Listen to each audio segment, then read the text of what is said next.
Hey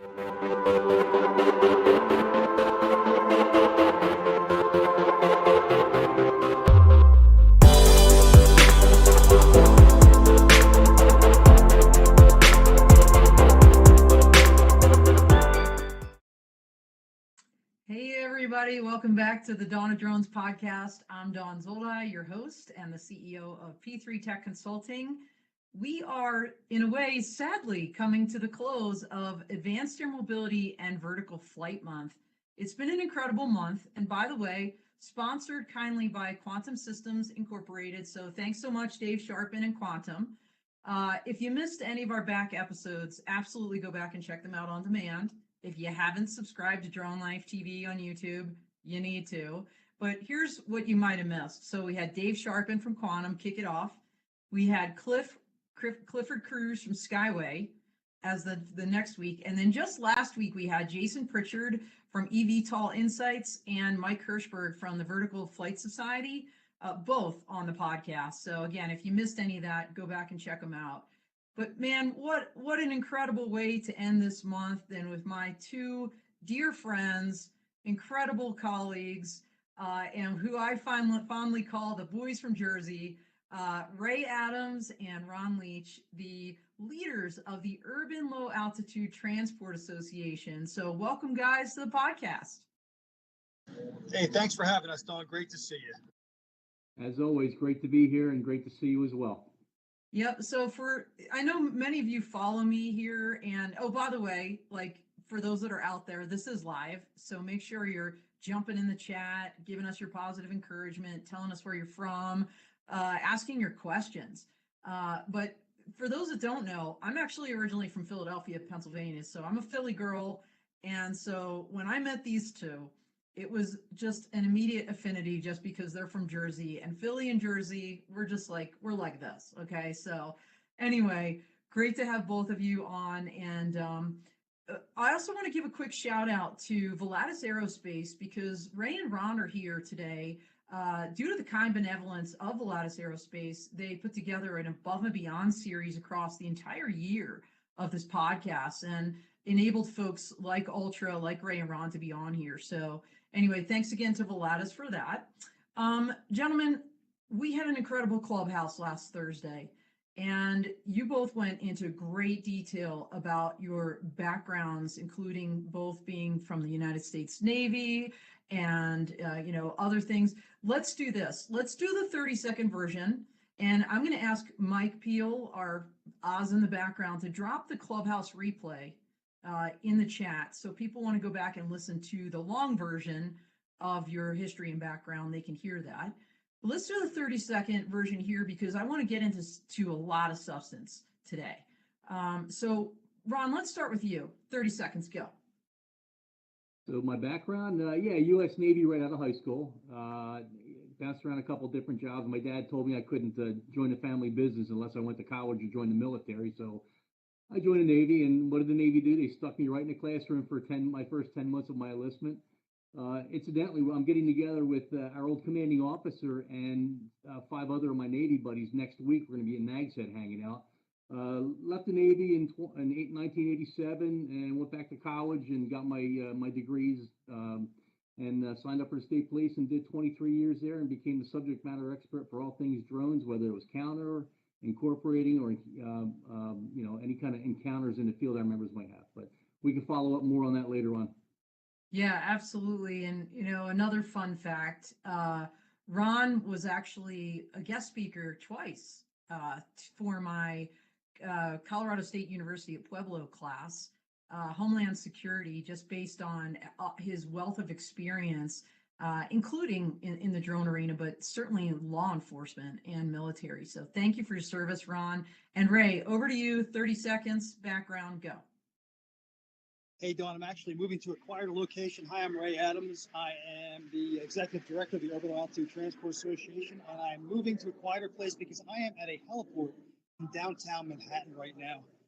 It's the Saker Run heliport where urban air mobility happens in New York City. So my background is a 32-year air traffic controller. I spent my first couple of years in the U.S. Navy, And the next 26 or so years in the FAA, last 20 at Newark Air Traffic Control Tower, where I worked all these helicopters that are in and out of Wall Street Heliport. Well, Ray, once again, thank you for your service, all kinds of service, including for the FAA. And, for those that don't follow these two on social media, you really need to. I was just commenting before we started, it was like popcorn this morning, it's just like on Twitter, especially, Ray was posting up video of a helicopter coming into the heliport where he is currently located. And, the pictures of New York City where he, drove through this morning. So anyway, thank you again, Ray, for everything you do. But what you just said, Ray, is a great segue to just jump right into our discussion because this is Advanced Air Mobility and Vertical Flight Month, and you just said, hey, we're already doing it here in New York. We've been doing it for a while. Can you kind of give us the context of why you're saying that? What do you mean by that? Wow. So helicopter aviation in New York City has been going on probably for about 60 years.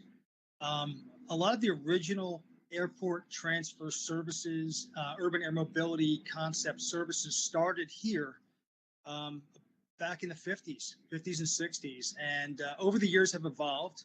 Unfortunately, we've had some incidents along the way, which the city has kind of clamped down on some of the more advanced services like helicopter roof landings. The fact of the matter is, hundreds and hundreds of aircraft movements happen every day here in New York City. There's 3 heliports in New York City, one on the east side, one on the west side, and one at downtown where I'm sitting right now. And this is where I believe we are going to prove out the real use cases and the real economic benefits of urban air mobility will be in New York City. Well, it's kind of a foot stomp moment to say urban air mobility is not something new, right? What we're seeing is newer aircraft designs, perhaps, but this concept has been actually tried and true. Now, I think, and I'll open this up to either one of you. I know Peter Schmidt, who might be popping in later, also an Ultra board member. Oh my gosh, there he is. Hi, Peter. I think he's got a lot to say about this. I think historically that urban air mobility has been reserved maybe to a pretty elite clientele, right? The ones that can afford to hop on that helicopter and kind of overfly the subways and the traffic from, let's just say in your case, New York to maybe Philly or somewhere else.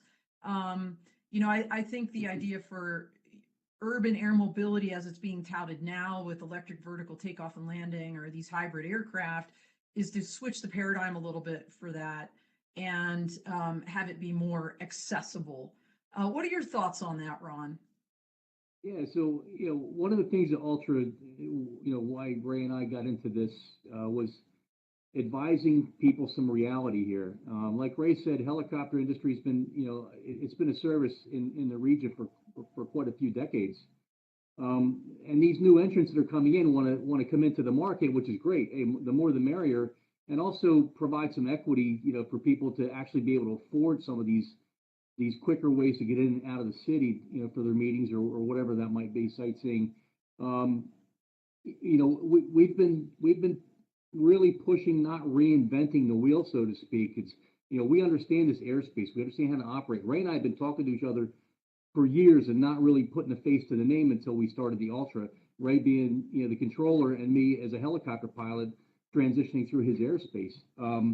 So some of the new modes of transportation, we want to try to advise them of what, here's some realities that you're going to face, and not just, pie in the sky, if you will, these great ideas that people who really don't understand how the airspace functions up here, we want to be able to provide that to them and say, look, if you want to operate in this dense airspace, you need to understand the rules that are already out there. And then, of course, rules will change as technology evolves, but I'm not quite sure we're there yet with some of the new technology that's coming to the table. Well, again, great segue then to talk about Ultra. So Ray, I'm going to put this one over to you because Ron just alluded a little bit to what Ultra is all about, but what is it and why did you create it? Well, yeah, it's a really interesting story, and Ron kind of talked a little bit about how we met, and we were speaking to each other on the radio for a long time without knowing each other officially. But the fact of the matter is, Ron and I both bring that ground level operational experience to the conversation. And I was looking at all the papers that were coming out, the articles and things that I was seeing coming out of NASA and out of MITRE and out of some of the consulting firms. And I was like, wow, there's a heck of a lot of academics working on this problem, but not a whole lot of operational folks. So I spoke to Ron, got together, said, hey, I got this idea. Why don't we put together a nonprofit that will give us a platform to bring our experiences to the conversation and try to ground it a little bit, try to bring the pragmatic side to implementation, to actually driving the industry to get it done, not so much just talk about it, or not try to stretch too far where it doesn't get done in our lifetime. So that's kind of how Ultra was founded, and we were lucky enough to find good people, yourself included, Dawn, and Peter Schmidt, who's standing right next to me over here. And we're bringing that to the conversation. We're involved in lots of different avenues, rooms, discussions, forums, all kinds of things like that. We're finding good success, and we hope that we can continue this going forward. I want to talk about your board members, and then I want to talk about the comment Ron made regarding reinventing the wheel. So first, let's kind of roll through your board members, because first of all, yes, I'm honored to have been one of your first board members. I think if I recall correctly from Clubhouse, you told me I was number 3. You were number 2. I was number 2. Brian Levin. I know you better. Well, hey, if you ain't first, you're last. What can I say, Ricky Bobby? But who was number 1? So Travis Moran was number 1. Travis Moran, incredible guy. Expert in, I guess, Ron, was it energy security, counterterrorism type stuff, right?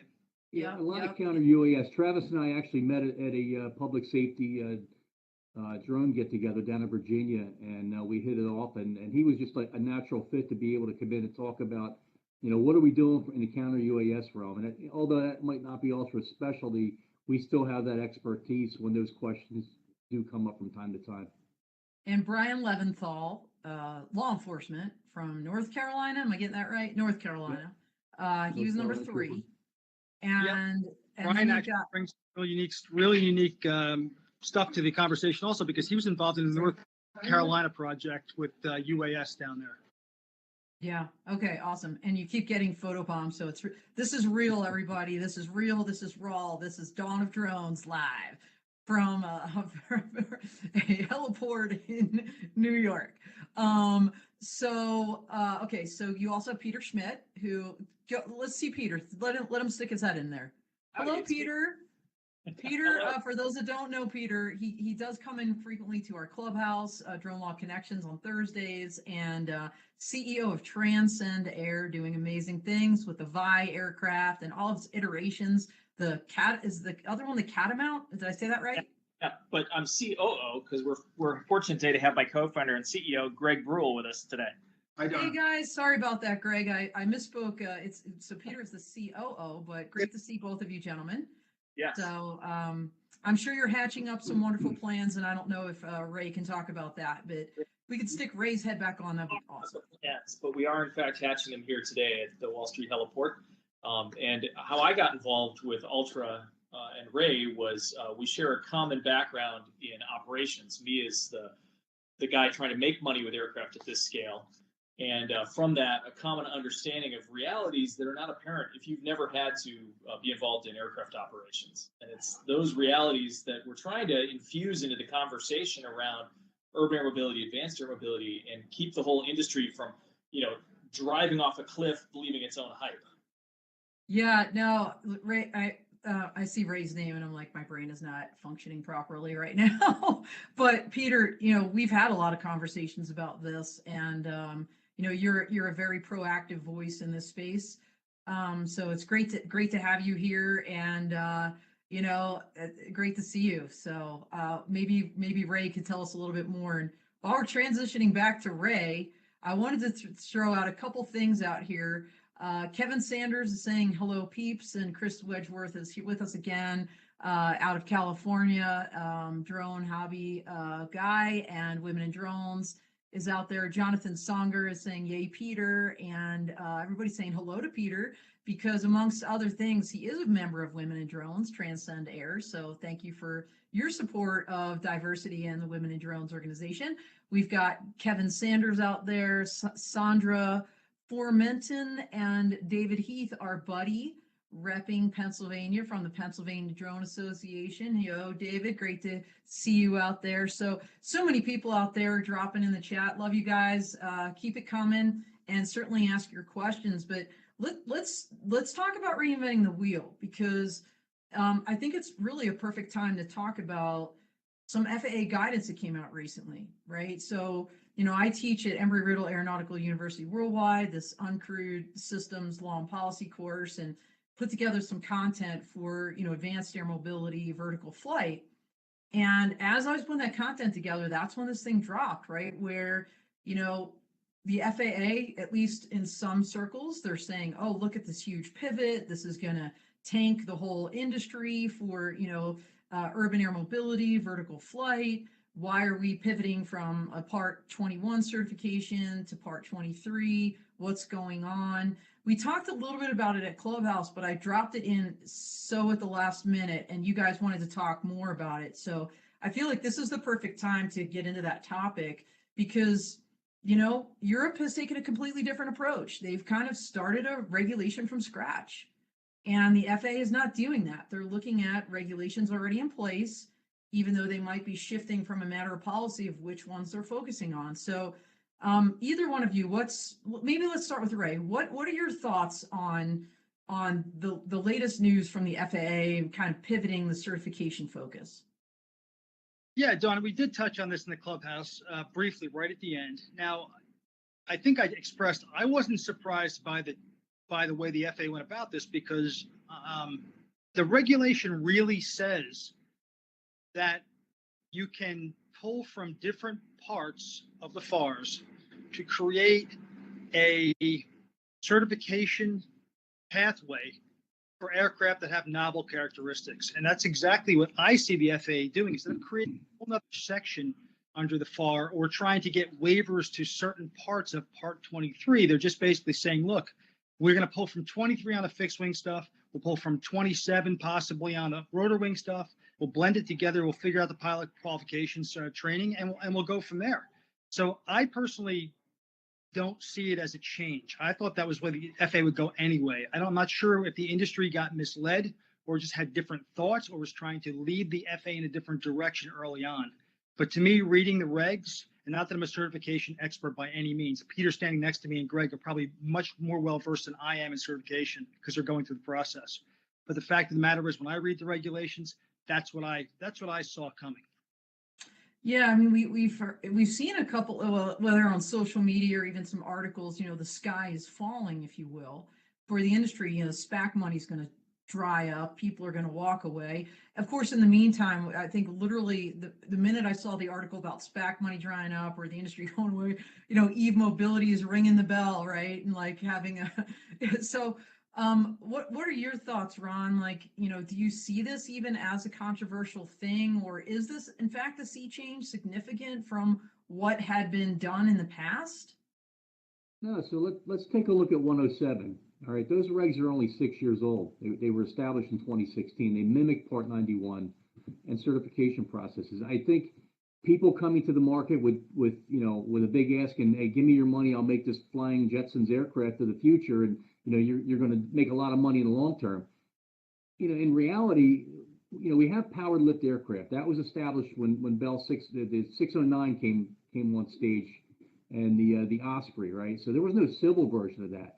But those regulations already exist for that rating for pilot certification. It's powered lift. It's a helicopter, yet it's an airplane. So like Ray touched on, you're taking different pieces of the regulation that the FAA is already familiar with, and you're incorporating that to the new entrants coming into the market. So if you watch what the FAA is doing, instead of contorting themselves and writing new regulations, they're reaching back into traditional roles that they've had as far as regulations go, and just making some changes that are actually going to fit and make sense to people who already are in this industry, right? We know what works, we know what doesn't work, right? I think some of the unknowns are the new aircraft that are coming in? What are the limitations? You know, where are the points that's going to be a little harder to comply with IFR or, vertical takeoff parameters? You know, there's some things that need to be worked out that way. And we got another cameo here from Peter Schmidt. I knew, Peter, you'd want to you're chomping at the bit, so go ahead, go. Well, I'm chopping, but really just underlining what both Ray and Ron said. Once again, it shows how smart they are. So our certification basis from the beginning was the plan was to use 2117B, which is what the hoo-ha has been about. And I actually literally couldn't imagine that, Joby or any of the other leaders thought that they could just do Part 23, Amendment 64 with some waivers. That was not the coaching we got, but we're fortunate. Our certification lead and our chief test pilot was the DER for the 609. And so he pointed out recently that 5 of the senior staff on the certification side have turned over in the past year. So, at the FAA. And the FAA. So if you want to read little tea leaves, maybe it really was a case of the industry sort of pulling too far for the FAA's comfort around Part 23, Amendment 64 and VTOL. That's all speculation, of course. But anyway, I really don't think ultimately it's going to slow Joby or those folks down on the aircraft certification side. And I think it's very helpful in establishing that the pilot rating is going to be a powered lift rating, because that already exists. And as Ron said, the prospect of doing whole new rulemaking, creating a new regulatory regime for pilot training, was a huge cloud hanging over this industry that now has things been substantially dissipated. So from my perspective, it really should be read as good news. Well, yeah, look, I'm going to make this simple. Jay Merkel, I'll kind of mention what he had said. This was at an AUVSI event previously. It was like the 3 A's, right? You've got your airmen, your aircraft, and your airspace. And, the aircraft is one thing, and what part you're going to certify, and very close related to that is the certification of airmen, right? The airman certificate.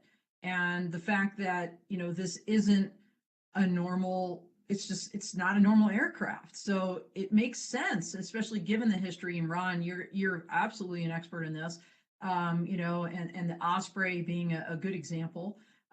This, going back to your original point, this is not about why reinvent the wheel. There's really no reason to do that. So it'll be interesting to see our timelines versus Europe's timelines. And the way they're rolling things out, and the announcements that are coming out, in the United States. But let's talk about some of the educational efforts, because this is one example of many where you both are out there explaining to people, this is reality. Kind of boots on the ground up is the way we need to look at this problem. And I love how you frame that. What are some of your educational and outreach efforts in Ultra? And we'll start with Ron, and then we'll go to Ray. So I always reference Ultra for my classes I give. My company, Leach Strategic Partners, primarily focuses on public safety. Public safety sees the drone still as a novelty to some extent, but yet, they're flying an aircraft in the National Airspace System. So what I like to do is I educate my clients, my students, to understand that you're not just flying a drone, or you're not just flying this new tool. You're an airman in the eyes of the FAA, and if something goes sideways, there's some repercussions for that. So professionalism is really big, something I push out. If you're going to be the boss on a scene for an accident or whatever it might be, a fire ground, whatever, you have to either relinquish the role as a pilot and step into the leader role, or relinquish the leadership role to fly the mission. But I'm currently working with Rutgers. We just finished up a class with Pix4D. Andy Klain from Forensic Mapping Solutions, a good friend of mine, retired Mass State Trooper, was teaching how to use drones combined with software to document accident scenes. And also you can use Pix4D for other. It's not a plug for them. It's a really good tool that I believe in. There may be some future discussions with Rowan. They've approached me about starting a public safety program with them for the fall. That's ongoing. I'm pretty certain that's probably going to happen. But so we like to educate, not just from the small stuff, but the big stuff, like the new aircraft that are coming in. How is this going to fit in with the national airspace? Right? You mentioned the 3 A's. I think Ultra has those 3 A's plus some legal legal minds in the background and weather as well. So I think we're a well-rounded group. If somebody calls us, we'll either find the person to answer your question or we'll be able to answer it ourselves. Yeah. So, number one, your dog did just dog bomb us in the background. So hilarious, because we were talking about that before we went live. And number two, you just mentioned weather. And I think I got sidetracked from talking about the rest of your board members. So, of course, we got Don Bershoff, CEO of True Weather Solutions, right? The Weather Don. You've got Elizabeth McQueen from Kimley Horn, engineer. Bronwyn Morgan from Zeo Air and with her own ZeoCast. I mean, your board is like just, I think, one to be emulated, really, when you look at the incredible people you have there.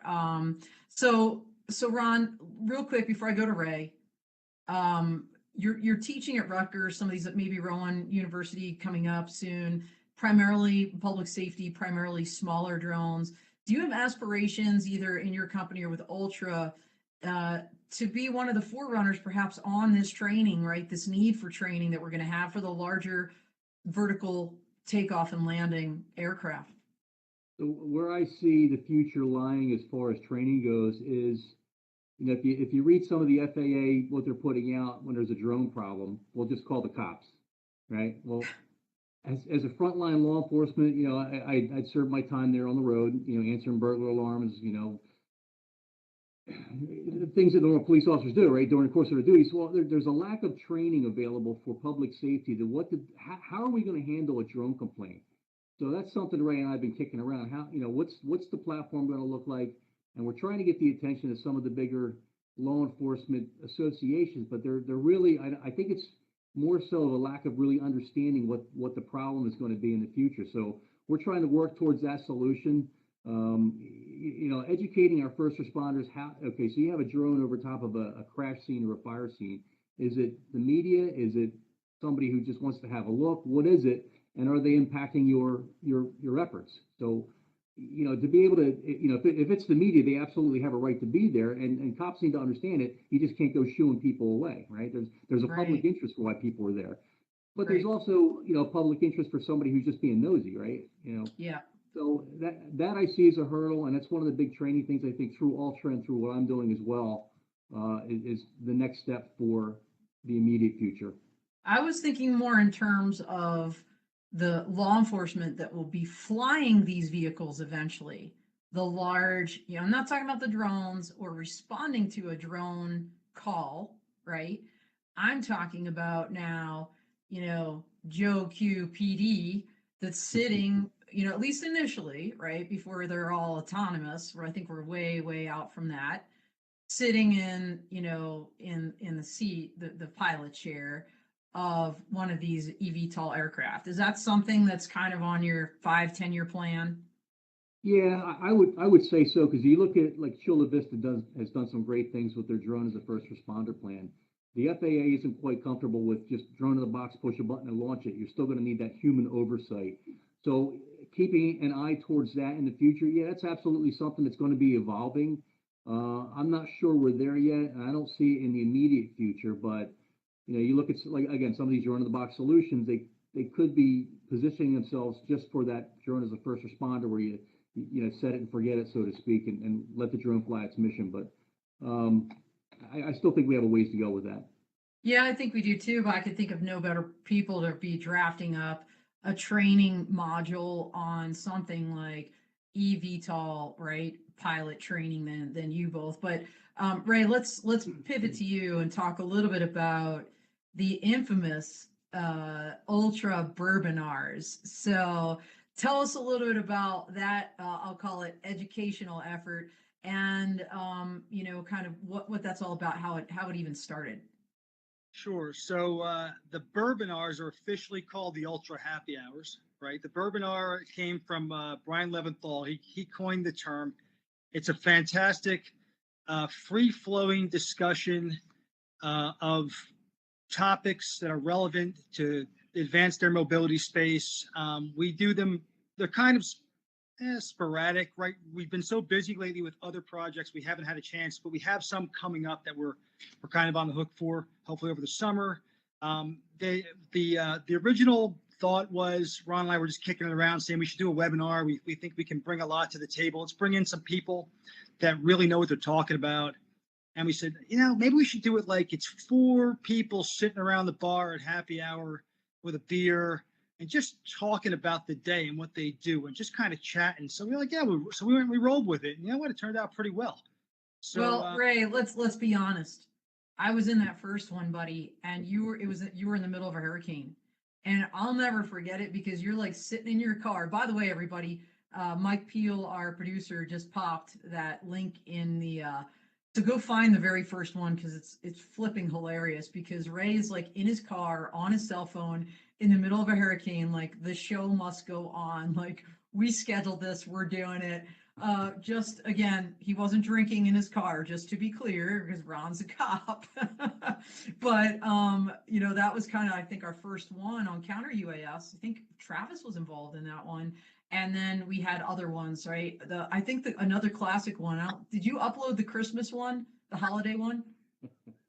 I think that one is, if it's not on the site, it's on the YouTube channel. My admin person is lagging. I have to, slap that guy because he's a little slow on putting those things up on the site. That would be me, by the way.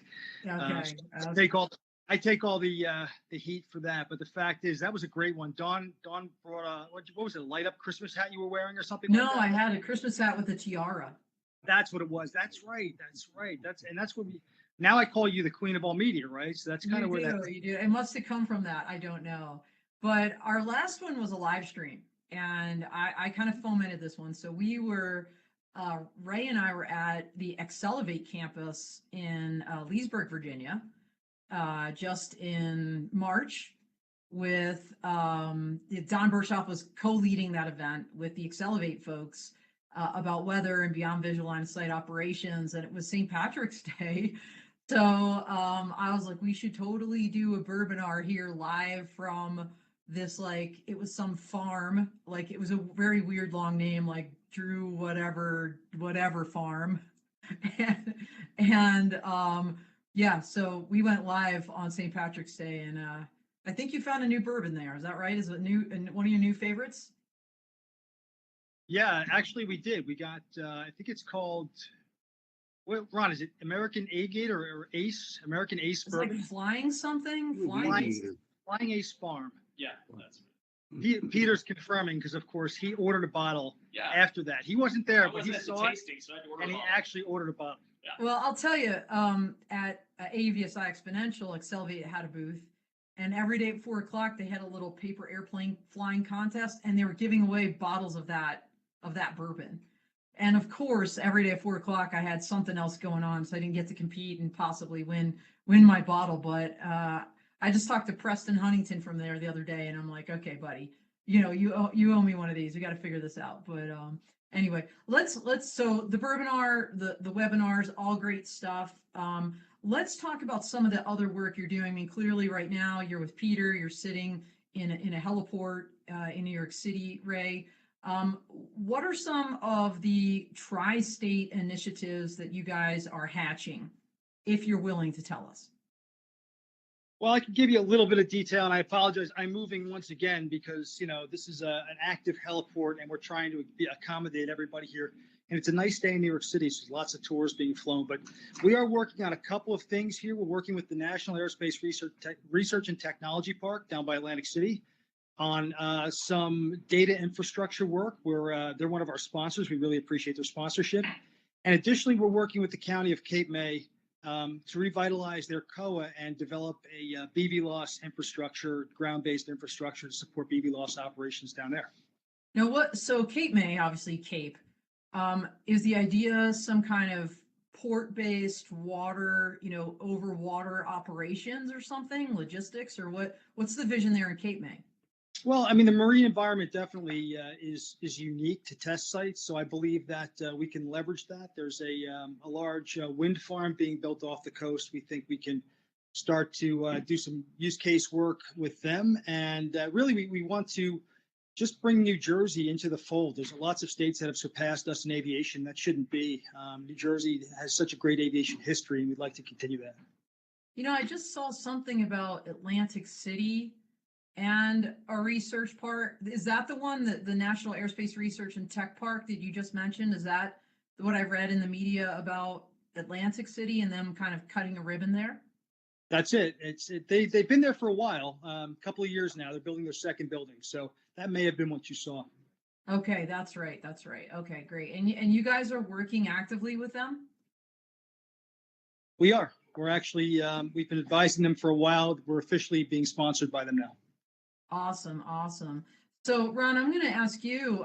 There's been a little bit of cross-pollination with the neighboring and incredible state of Pennsylvania, where I'm originally from, with David Heath and the Pennsylvania Drone Association. So, I know they held like an online event last year. Actually, I was like very honored to be the keynote speaker for that. What collaborations do you have going on in Pennsylvania? It's David Heath and Pennsylvania Drone Association. Yeah, we work closely with those guys. They have an annual seminar every year. Last couple of years it wasn't in because had sorry about that. That's okay. It's the Amazon guy here, and my dog loves him. So. Well, see, So, if there was a wanna drone try- delivering that, maybe he wouldn't be barking. He hates them. Yeah, so what they're doing is, they're bringing the industry forward. I'm sorry, hang on. They're trying to bring the industry forward as well, and they're working with they have some legal policies that we think could possibly work over here in New Jersey as well. They have a great new program where if it's a public safety agency, they're going to give them funding. I believe it's about $30,000 for them to start a drone program for a public safety organization. That's something that would look really good over here as well. If people think public safety have deep pockets, they truly don't. They're working on limited budgets. So anything from a state level that comes down to to benefit first responders, I think they're taking the lead on that. And we'd like to keep an eye on what they're doing there and see what works there, and maybe repurpose their ideas for New Jersey. And like Ray said, we're really behind the 8 ball on this. We were involved early on with the Mid-Atlantic Aviation Partnership in Cape May, and it kind of just fell apart. And here's this tremendous resource, a COA with a maritime environment attached to it. We should be developing technology and procedures, right here in our backyard in a lowly, densely populated area, and moving that same technology maybe a half an hour up the turnpike and actually prove the concept in the busy airspace up there. Yeah, speaking of busy airspace, we got Ray outside, and David Heath is giving you, by the way, a bunch of clapping little emojis. But Ray is outside, and he's going to go live now, so it's going to get loud and noisy. But go for it, Ray. Yeah, Don, I just walked outside and I wanted to show everybody what goes on here. I'm gonna see if I can find some helicopter operations. Lots that go on, but let's see if anybody's coming in or landing at Wall Street right now. So I'll just flip the camera around real quickly just to show the heliport a little bit. See if I can get a good view. Right now we're on the waterfront here in New York City. Right? Let me walk down a little bit here. If anybody hasn't seen the Wall Street heliport, it's right on the tip of Manhattan, just before the Brooklyn Bridge. And it probably does a couple 100,000, maybe 100,000 ops a year or more. You're hearing a helicopter now. Hold on, I'll flip it around for you.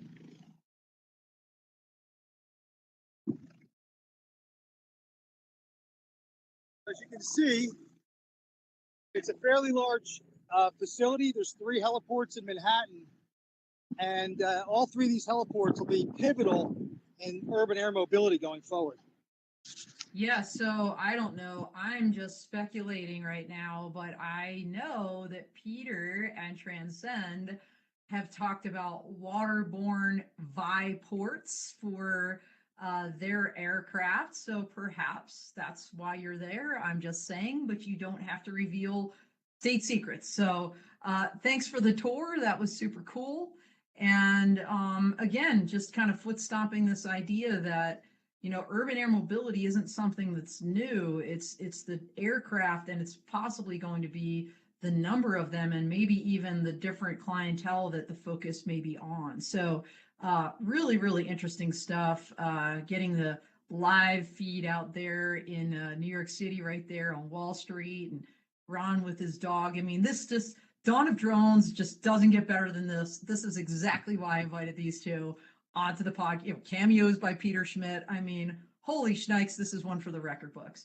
So our time is running short, gentlemen. We have about 6 minutes left, 5 minutes left now, according to my clock, which is insane. So why don't we do this? Let's talk a little bit about what you hope to achieve in Ultra going forward, and then we'll just kind of close it out. So Ray, let's start with you. Well, I hope I'm not too noisy out here, Dawn. I stepped out onto the sidewalk. I'm along the Battery here in New York City. But yeah, Ultra going forward is going to be. We think it's going to be interesting. We're building the organization where we have got great talent. We've got great sponsors. We have media exposure, a la Dawn of Drones, and we think that there's an opportunity for the next couple of years as this industry builds out to be a big part of the conversation. We want to lead on policy if we can. We've got a presence in the State House in New Jersey at this point. We can develop, if we put a little effort to it, a presence in the Capitol, up in DC on the Hill. So yeah, I think Ultra's got a bright future. We're always looking to get new ideas, new people involved. We just ask that you've got experience in really applying your skills in the aviation industry. Yeah, no, that's great. And I think we'll roll your website at the very, very end that people can check out the whole website fully, and then if they wanted to join Ultra. But Ron, go ahead. You tell me your perspective, kind of where you see the organization going. Yeah, I see Ultra. We'll talk to anybody, and especially if you're reasonable about it. But if you got these grandiose ideas of how things work, we want to kind of set the table and say, let's come in and rethink this. We want to be the voice of reason in the industry and weigh in on opinions when it matters. Not just throwing something out there to get our name in social media. It's the important topics like what the FAA changes for aircraft certification. We can certainly get behind that. And that's we want to be the shop where people come to and look for the voice of reason, right? And it's not no because we say it's no. It's no, but maybe here's how we can probably help you solve your problem in a different way, different line of thinking. Yeah, so that's the new tagline, right? The voice of reason for the industry. I love it. So the next show that you both are going to be at, will that be Commercial UAV in Las Vegas, Nevada, Caesar's Palace, right after Labor Day? That's on the radar right now, and we have some stuff here in New Jersey. We'd like to. We're looking towards the League of Municipalities here in New Jersey, maybe attending that one as well, and spreading some information because there are some laws that are pending that haven't really moved in the legislature that we want to try to weigh in on before things handcuff our industry. We don't want to be after the fact. We want to be able to be advisory towards policymakers, decision makers before something gets put in writing and have to fight back for drone use in certain areas of the state. Well, that's great, and I'm looking forward to seeing you again. Everybody, last year we actually had a board meeting. I'm going to say hypothetically in the pool at the Mirage, but we got a lot accomplished there, and a lot of deep thinking. Definitely a lot of deep thinking. So all right, we've got 2 minutes left, so I'm going to give you both this one of the last minutes. 30 seconds each, elevator speech, whatever you want to say. Ron, you first go. Oh boy, here comes the pressure, right? Now, it's a pleasure being on here. Anytime we can get out there and spread the word about the industry and bringing people to the table, that's really the incentive there. We want to put New Jersey back on the map as far as the industry goes. We were there. Now, we're fighting our way back into it to get the recognition. Like Ray likes to say, we're a terrestrial-based transportation state. We need to be focused more on aviation because that's where the future is going to be. Yeah, absolutely. Well, thank you so much. And Ray, over to you. Try to talk over the rotor noise of this Bell 407 that's landing here at Wall Street right now. It's probably one of Blade's helicopters, actually. Yeah, thank you again, Dawn. It's always a pleasure speaking with you, and even over the rotor noise. By the way, we're all about quiet electric vehicles also. So I'm on the board of the Alliance for Quiet Electric Aviation, based out of New York City, which is going to allow these eVTOLs to come in and reduce some of that rotor noise you hear in the background for the community's benefit. Anybody wants to reach out to Ultra to talk, to discuss ideas, looking for advice, expertise from our board, please reach out to us. You can find us on the website, urbanlow-altitude-transport.org. Yeah, we're here. We're not going anywhere. Give us a call. All right. And it looks like New Air is out there saying if you're working with drones in New York, you should be talking to New Air Syracuse for access to the corridor. So I'm assuming Mark Klein hence is from New Air, which is why he's saying that, but possibly not. So thanks for the comment, Mark. And also before we close, Arlen Denny is coming to us from Stuttgart, Germany. So this is a global podcast. We really appreciate everybody out there. We appreciate Ron and Ray for taking this time, and Volatus for sponsoring, philanthropically sponsoring their appearance. Looks like we may have lost Ray, but everybody, this is a wrap for Advanced Air Mobility and Vertical Flight Month, and it's been an incredible journey. So thanks for being with us on it. We are transitioning for the month of June to a theme of emerging industry leaders, and kicking it off with our month sponsor, the Sonoran Desert Institute. So when you think about that training that's needed, that education, in fact, that's what SDI is all about. So join us next week with John Miner, the Dean. But tomorrow we're going to have one of his other folks from SDI, and I'm sorry I don't have it. Here we go. Fred Bevetto, retired United States Air Force, is going to be talking to us tomorrow in Clubhouse. So Drone Law Connections, 1 p.m. Eastern. Join us on Clubhouse, and then check out John Miner, same time, same place next week. So that's all she wrote. It's a wrap. We are out here. Fly safe.